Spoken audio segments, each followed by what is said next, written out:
Mugamba mutya mwe mwenna abali ku channel yaffe eyitibwa Kyayiti YouTube channel yaffe kyembasaba mugende maaso n'ogyegatako kigenda kuba kirungi nnyo n'ekirala likinga video. Kati olunaku lwaleero nzize nammwe abaami nzize ku nsonga yaffe ey'amaanyi g'ekisajja.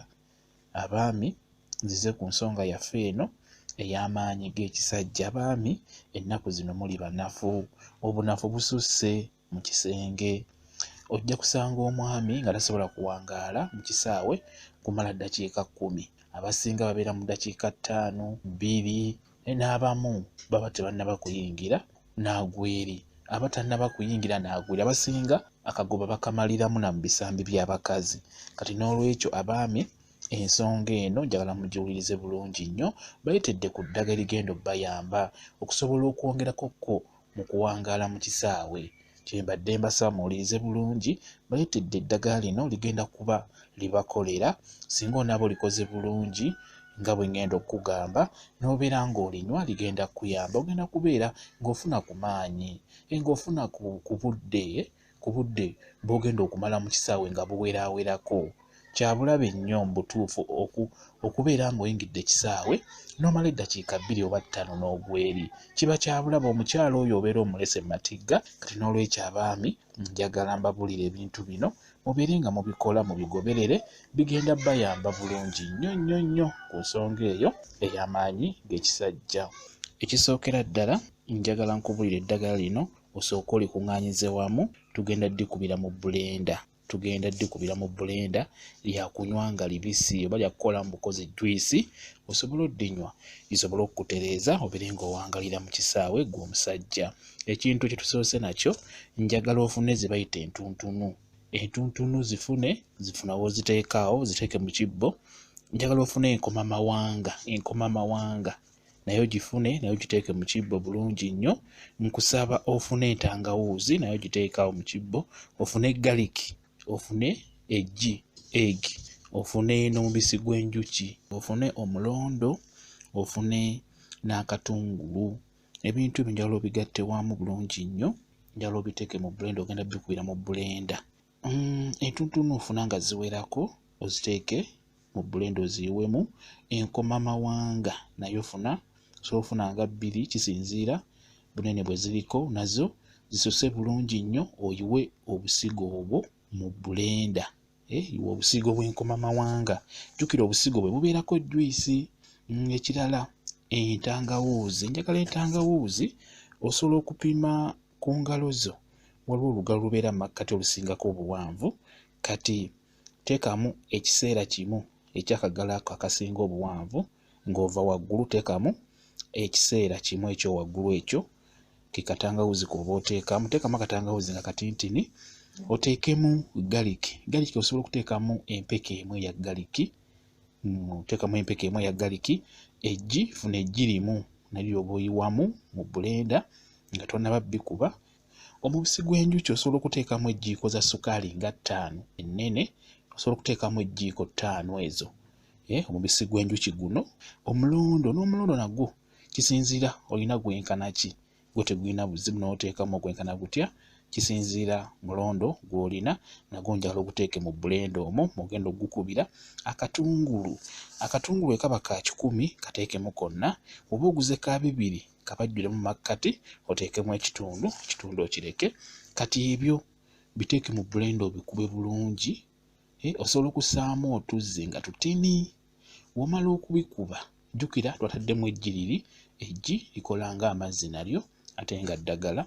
Kati w'omala okubikuba bulungi nnyo, nkusaba obisengejje bulungi nnyo, obitereeze bulungi nnyo. W'omala obitereeza tandika okubeera ng'onywako gw'omwami, beera ng'onywako mpola, kisinziira bungi bw'okoze era n'ekipimo ky'okunywa ky'ojja okunywa. Bw'obeera okoze ekikopo nga kimu nga ky'okoze, ekikopo ekyo osobola okinywera olunaku lumu, ku makya n'onywako, ne mu ttuntu oba obirina n'onywako ng'olina obudde, n'ekawungeezi n'onywako. Bw'otyo kyetaaga okola ebitonotono bireme kusulawo kuba biba bijja kwonooneka. Kola bitinitini omanye nti nkoze bya lunaku lumu, kigenda kunywako ku makya, nyweko mu ttuntu, nyweko n'ekawungeezi, oba nyweko ku makya, nyweko n'ekawungeezi. kola bitinitini kijja kuba kirungi nnyo. Ebintu ebyo nno bigenda kuyamba gwe omwami okuwangalira mu kisaawe, kuba muli buubi osobola okugamba mukyalawo n'akuyambako n'abikunoonyeza n'abikolerako bulungi. Kasabye banga byonna bituukiridde bigenda kuba bikolera bulungi nnyo nnyo nnyo, bigenda kwongera ku maanyi obeere ng'owangalira mu kisaawe nga bw'okitegeera ensonga eyo. Kakati ekintu ekirala ky'olina okubeera ng'olyako, kaamulali naye mulungi nnyo nnyo. Kaamulali ono waffe Omuganda, buli bw'olya emmere oba kyamisana oba kyaggulu, teekamuko kaamulali mu mmere yo, kuba kaamulali ako kalungi. Okateeka mu nva ezibakuwadde n'onyigiramu nga kamu oba bubiri, ekijja kuyamba nnyo. Ne kaamulali mulungi nnyo ku nsonga eyo ey'okuwangaaza omwami mu kisaawe.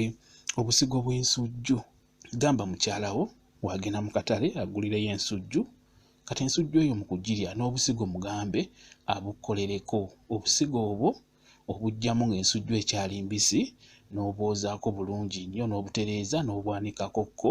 Bw'okumala okubwanikako oba nga bukaze, osobola obusiikako katini, obusiikako ko ku muliro. Bw'omala obusiikako beera ng'omeketako mpolampola gw'omwami. Obusigo bw'ensujju obwo nabwo bulungi nnyo okwongera amaanyi mu mubiri gw'omusajja ku nsonga eyo y'amaanyi g'ekisajja.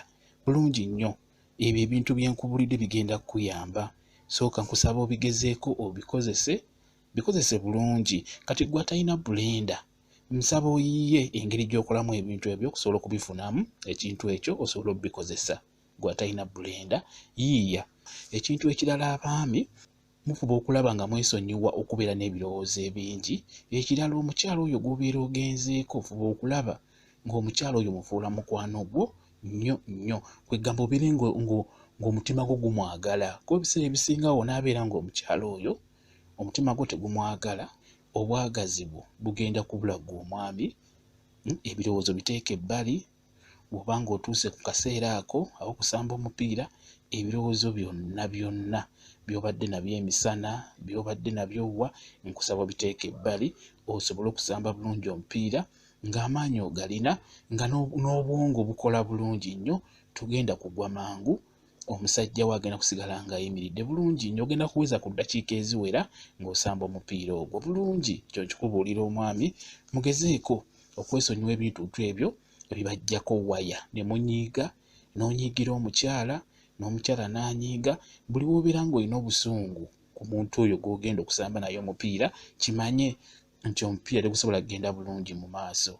Bwe kityo bwe kiri ensonga eyo njagadde ngibabuulira abaami, mugezeeko okulaba nga mwetereeza. Nja kuba mbaleetera n'eddagala eddala, lyo lijja kuba lya kufumba. Ebintu bino bye mbawadde nandibadde mbalaga nga tubikuba mu blender, naye blender yange yafunamu obuzibu, yayonoonekamuko. Kyobulaba nti njogedde byogere. N'olwekyo nsaba mu bikola abaami oba bakyala bammwe bakolere mubeere nga mubinywako. Naye omwami faayo nnyo, omukyala oyo muteeke ku puleesi, omugambe nkolera eddagala lyange obeere ng'onywako osobole okusamba obulungi omupiira. Baleme kugaya, baleme kunyooma, baleme kwogerako, kuba abaami buli w'obeera omunafu kimanye babanyooma. Ekyo nno mufube okulaba nga mukyetaasaako. Ebintu ebyo mubikole mubeere nga mubinywa, kigenda kuba kirungi nnyo.